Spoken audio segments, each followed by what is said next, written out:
नारद मुनि ने भक्ति के दुख को दूर करने का संकल्प लिया। कलयुग में ज्ञान और वैराग्य वृद्ध और कमजोर हो गए थे, लेकिन भक्ति का महत्व सबसे अधिक था। नारद जी ने उन्हें जगाने के लिए वेद, वेदांत और गीता का पाठ किया, पर वे पूरी तरह से जागृत नहीं हो पाए। अब सवाल यह है कि नारद जी को कौन सा उपाय मिलेगा जिससे ज्ञान और वैराग्य में फिर से प्राण लौट आए। इसी प्रश्न का उत्तर पाने के लिए हम शुरू करते हैं श्रीमद् भागवत महात्म्य के दूसरे अध्याय की कथा, जिसमें नारद जी के प्रयासों और भक्ति के उद्धार की कहानी छिपी है। ओम भगवते वासुदेवाय नमः। श्रीमद् भागवत महात्म्य दूसरा अध्याय।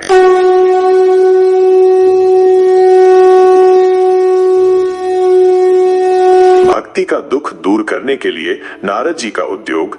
नारद जी ने कहा, बाले, तुम व्यर्थ ही अपने को क्यों खेद में डाल रही हो? तुम इतनी चिंता आतुर क्यों हो?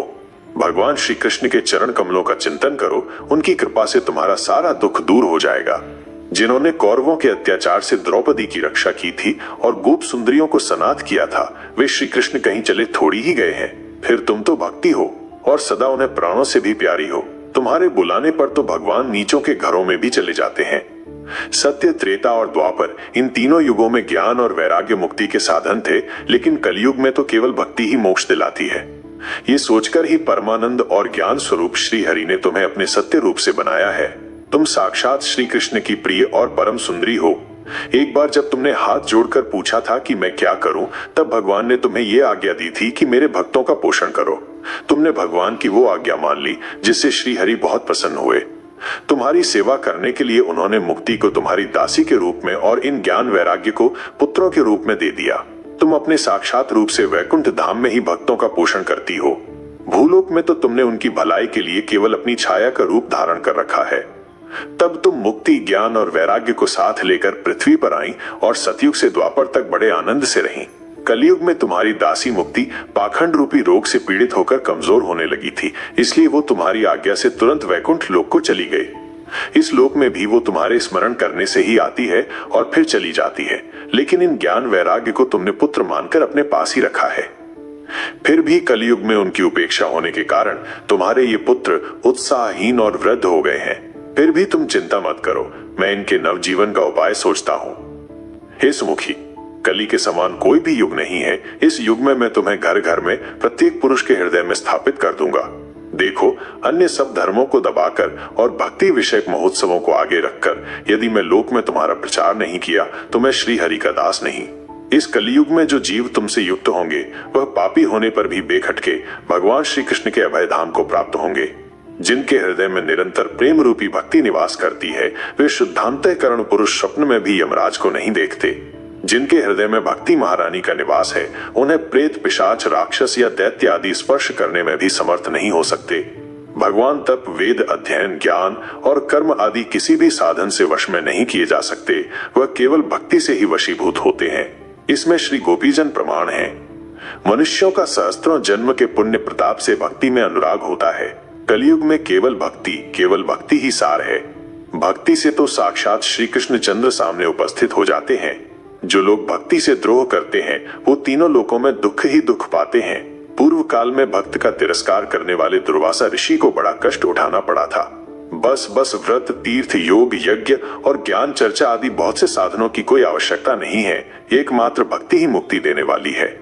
सूत जी कहते हैं, इस प्रकार नारद जी के निर्णय किए हुए अपनी महात्म्य को सुनकर भक्ति के सारे अंग पुलकित हो गए और वो उनसे कहने लगी। भक्ति ने कहा, हे नारद जी, आप धन्य हैं। आपकी मुझ में निश्चल प्रीत है। मैं सदा आपके हृदय में रहूंगी, कभी आपको छोड़कर नहीं जाऊंगी। हे साधु, आप बड़े कृपालु हैं। आपने क्षण भर में ही मेरा सारा दुख दूर कर दिया, किंतु अभी मेरे पुत्रों में चेतना नहीं आई है। आप इन्हें शीघ्र ही सचेत कर दीजिए, जगा दीजिए। सूत जी कहते हैं, भक्ति के ये वचन सुनकर नारद जी को बड़ी करुणा आई और वो उन्हें हाथ से हिला डुलाकर जगाने लगे। फिर उनके कानों के पास मुंह लगाकर जोर से कहा, ओ ज्ञान, जल्दी जग पड़ो। ओ वैराग्य, जल्दी जग पड़ो। फिर उन्होंने वेद ध्वनि, वेदांत घोष और बार बार गीता पाठ करके उन्हें जगाया। इससे भी जैसे तैसे बहुत जोर लगाकर उठे, किंतु आलस्य के कारण वो दोनों भाई जम्भाई लेते रहे, नेत्र उघाड़ कर देख भी नहीं सके। उनके बाल बगलों की तरह सफेद हो गए थे। उनके अंग प्रायः सूखे काठ के समान निस्तेज और कठोर हो गए थे। इस प्रकार वह भूख प्यास के कारण, अत्यंत दुर्लभ होने के कारण उन्हें फिर सोते देख नारद जी को बड़ी चिंता हुई और वह सोचने लगे, अब मुझे क्या करना चाहिए। उनकी ये नींद और इससे भी बढ़कर उनकी वृद्धावस्था कैसे दूर हो। शौनक जी इस प्रकार चिंता करते करते भगवान का स्मरण करने लगे। इस समय ये आकाशवाणी हुई, हे मुने, खेद मत करो, तुम्हारा ये प्रयत्न निस्संदेह सफल होगा। हे देवऋषि, इसके लिए तुम एक सत्कर्म करो, वह कर्म तुम्हें संत शिरोमणि महानुभाव बताएंगे। उस सत्कर्म का अनुष्ठान करते ही क्षण भर में उनकी नींद और वृद्धावस्था चली जाएगी तथा सर्वत्र भक्ति का प्रसार होगा। ये आकाशवाणी वहां सभी को साफ साफ सुनाई दी। इससे नारद जी को बड़ा विस्मय हुआ और वे कहने लगे, मुझे तो इसका कुछ आशय समझ में नहीं आया। नारद जी बोले, इस आकाशवाणी ने भी गुप्त रूप में ही बात कही है। ये नहीं बताया कि वो कौन सा साधन किया जाए जिससे ये कार्य सिद्ध हो। वे संत न जाने कहां मिलेंगे और किस प्रकार उस साधन को बताएंगे। अब आकाशवाणी ने जो कुछ कहा है उसके अनुसार मुझे क्या करना चाहिए। सूत जी कहते हैं, हे शौनक जी, तब ज्ञान वैराग्य दोनों को वहीं छोड़कर नारद मुनि वहां से चल पड़े और प्रत्येक तीर्थ में जा जाकर मार्ग में मिलने वाले मुनीश्वरों से वो साधन पूछने लगे। उनकी उस बात को सुनते तो सब थे, किंतु उसके विषय में कोई निश्चित उत्तर न देता। किसी ने उसे असाध्य बताया, कोई बोले इसका ठीक ठीक पता लगाना ही कठिन है, कोई सुनकर चुप रह गए और कोई तो अपनी अवज्ञा होने के भय से बात को टाल टूल कर खिसक गए। त्रिलोकी में महान आश्चर्यजनक हाहाकार मच गया। लोग आपस में कानाफूसी करने लगे, भाई जब वेद ध्वनि, वेदांत घोष और बार बार गीता पाठ सुनाने पर भी ज्ञान और वैराग्य ये दोनों नहीं जगाए जा सके, तब और कोई उपाय नहीं है। स्वयं योगी राज नारद को भी जिसका ज्ञान नहीं है उसे दूसरे संसारी लोग कैसे पता कर सकते हैं। इस प्रकार जिन जिन ऋषियों से इसके विषय में पूछा गया उन्होंने निर्णय करके यही कहा कि ये बात दुसाध्य ही है। तब नारद जी बहुत चिंता आतुर हुए और बद्रीवन में आए। ज्ञान वैराग्य को जगाने के लिए वहां उन्होंने यही निश्चय किया कि मैं तब करूंगा। इसी समय उन्हें अपने सामने करोड़ सूर्योदय के समान तेजस्वी सनकादि मुनीश्वर दिखाई दिए। उन्हें देखकर वो मुनिश्रेष्ठ कहने लगे। नारद जी ने कहा, हे महात्माओं, इस समय बड़े भाग्य से मेरा आप लोगों के साथ समागम हुआ है। आप मुझ पर कृपा करके शीघ्र ही वो साधन बताइए। आप सभी लोग बड़े योगी, बुद्धिमान और विद्वान हैं। आप देखने में 5-5 वर्ष के बालक से जान पड़ते हैं, किंतु है पूर्वजों के भी पूर्वज। आप लोग सदा वैकुंठ धाम में निवास करते हैं, निरंतर हरि कीर्तन में तत्पर रहते हैं, भगवत लीला का रसा स्वादन कर सदा उसी में लीन रहते हैं और एकमात्र भागवत कथा ही आपके जीवन का आधार है। हरे शरणम, भगवान ही हमारे रक्षक हैं। ये वाक्य मंत्र सर्वदा आपके मुख में रहता है। इसी से काल प्रेत वृद्धावस्था आपके भ्रूभंग मात्र से ही भाग जाते हैं। भगवान विष्णु के द्वारपाल जय और विजय तुरंत पृथ्वी पर गिर गए थे और फिर आपकी ही कृपा से वो पुनः वैकुंठ लोक पहुंच गए। धन्य है, इस समय आपका दर्शन बड़े सौभाग्य से ही हुआ है। मैं बहुत दीन हूं और आप लोग स्वभाव से ही दयालु हैं, इसलिए मुझ पर आपको अवश्य कृपा करनी चाहिए। बताइए, आकाशवाणी ने इसके विषय में कहा है, वो कौन सा साधन है और मुझे किस प्रकार उसका अनुष्ठान करना चाहिए। आप इसका विस्तार से वर्णन कीजिए। भक्ति, ज्ञान और वैराग्य को किस प्रकार सुख मिल सकता है और किस तरह उनकी प्रेम पूर्वक सब वर्णों में प्रतिष्ठा की जा सकती है। सनकादि ने कहा, हे देवऋषि, आप चिंता न करें, मन में प्रसन्न हो। उनके उद्धार का एक सरल उपाय पहले से ही विद्यमान है। नारद जी, आप धन्य हैं, आप विरक्तों के शिरोमणि हैं, श्री कृष्ण दासों के शाश्वत पथ प्रदर्शक एवं भक्ति योग के भास्कर हैं। आप भक्ति के लिए जो उद्योग कर रहे हैं, यह आपके लिए कोई आश्चर्य की बात नहीं समझनी चाहिए।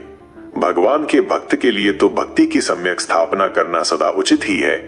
ऋषियों ने संसार में अनेकों मार्ग प्रकट किए हैं, किंतु वे सभी कष्ट साध्य हैं और परिणाम में प्रायः स्वर्ग की ही प्राप्ति करने वाले हैं। अभी तक भगवान की प्राप्ति करने वाला मार्ग तो गुप्त ही रहा है।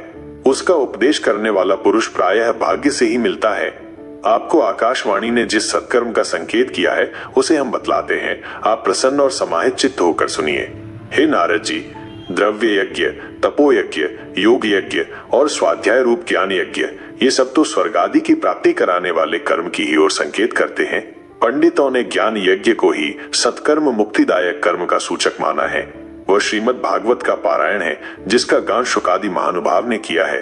उसके शब्द सुनने से ही भक्ति, ज्ञान और वैराग्य को बड़ा बल मिलेगा। इससे ज्ञान वैराग्य का कष्ट मिट जाएगा और भक्ति को आनंद मिलेगा। सिंह की गर्जना सुनकर जैसे भेड़िए भाग जाते हैं, उसी प्रकार श्रीमद् भागवत की ध्वनि से कलयुग के सारे दोष नष्ट हो जाएंगे। तब प्रेम रस प्रवाहित करने वाली भक्ति, ज्ञान और वैराग्य को साथ लेकर प्रत्येक घर और व्यक्ति के हृदय में क्रीड़ा करेगी। ज्ञान और वैराग्य ये तीनों नहीं जगे। ऐसी स्थिति में श्रीमद् भागवत सुनने से वो कैसे जगेंगे? क्योंकि उस कथा के प्रत्येक श्लोक और प्रत्येक पद में भी वेदों का ही तो सारांश है तथा आपका दर्शन कभी व्यर्थ नहीं होता। इसलिए मेरा ये संदेह दूर कर दीजिए, इस कार्य में विलंब न कीजिए। सनकादि ने कहा, श्रीमद् भागवत की कथा वेद और उपनिषद के सार से बनी है, इसलिए उनसे अलग उनके फल रूप होने के कारण वो बड़ी उत्तम जान पड़ती है। जिस प्रकार रस वृक्ष की जड़ से लेकर शाखाग्र पर्यंत रहता है, किंतु इस स्थिति में उसका आस्वादन नहीं किया जा सकता, वही जब अलग होकर फल के रूप में आ जाता है तब संसार में सभी को प्रिय लगने लगता है। दूध में घी रहता ही है, किंतु उस समय उसका अलग स्वाद नहीं मिलता है, वही जब उससे अलग हो जाता है तब देवताओं के लिए भी स्वादवर्धक हो जाता है। खांड ईख के ओर, छोर और बीच में भी व्याप्त रहती है, तथापि अलग होने पर उसकी कुछ और ही मिठास होती है। ऐसी ही ये भागवत की कथा है। यह भागवत पुराण वेदों के समान है। श्री व्यास देव ने इसे भक्ति, ज्ञान और वैराग्य की स्थापना के लिए प्रकाशित किया है। पूर्व काल में जब वेद वेदांतों के पारगामी और गीता की भी रचना करने वाले भगवान व्यास देव खिन्न होकर अज्ञान समुद्र में गोते खा रहे थे, उस समय आपने ही उन्हें 4 श्लोक में इसका उपदेश किया था। उसे सुनते ही उनकी सारी चिंता दूर हो गई थी। फिर इसमें आपको आश्चर्य क्यों हो रहा है जो आप हमसे प्रश्न कर रहे हैं? आपको उन्हें शोक और दुख का विनाश करने वाला श्रीमद् भागवत पुराण ही सुनाना चाहिए। नारद जी ने कहा, हे महानुभावों, आपका दर्शन जीवन के संपूर्ण पापों को तत्काल नष्ट कर देता है और जो संसार दुख रूप दावानल से तपे हुए हैं उन पर शीघ्र ही शांति की वर्षा करता है। आप निरंतर शेष जी के सहस्त्र मुखों से गाए हुए भागवत कथामृत का ही पान करते रहते हैं। मैं प्रेम लक्षणा भक्ति का प्रकाश करने के उद्देश्य से आपकी शरण लेता हूँ। जन्मों के संचित पुण्य पुंज का उदय होने से मनुष्य को सत्संग मिलता है, तब वो उसके अज्ञान जनित मोह और मद रूप अंधकार का नाश करके विवेक का उदय होता है। श्रीमद् भागवत महात्म्य का दूसरा अध्याय समाप्त हुआ। अगले यानी तीसरे अध्याय में हम जानेंगे कि कैसे नारद जी ने भक्ति को उनके कष्ट से बाहर निकाला। श्रीमद् भागवत महात्म्य का श्रवण करने वाले सभी भक्तों के कष्ट अवश्य दूर होंगे। कहानी को लाइक, शेयर और सब्सक्राइब जरूर करें और कमेंट में जय श्री कृष्णा लिखना ना भूलें। जय श्री कृष्णा।